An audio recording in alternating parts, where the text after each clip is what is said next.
in the wake of the articles and the scrutiny that is upon the National Association of Realtors, we have a lot of members who are asking whether or not this is something they should belong to. So let's look at the National Association of Realtors. It's been around for over 100 years. And what's it done in that time? Oh my gracious. I mean, look what it's done. The National Association of Realtors is so unique because it's made up of, yes, 1.5 million members. Not all of them sell every day because not all of them intend to. We have paralegals, we have new home agents, we have people that got their license and they're investors on their own. We have people that are doing all kinds of things in and around real estate. But what we have in common is a focus on real estate as an investment and a housing tool for people.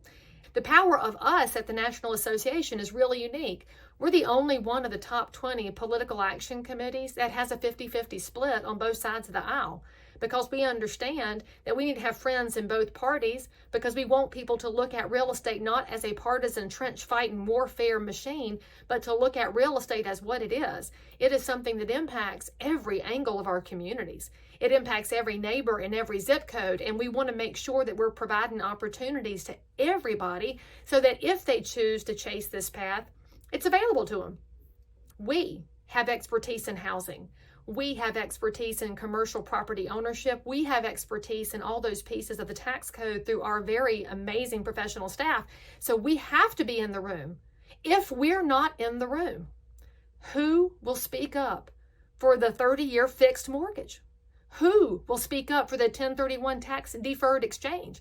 It's doing that work. When the National Association of Realtors goes to talk to electeds and it's a voice that represents 1.5 million people, that's a much louder voice at the table. So that's just one thing, and it's a big thing.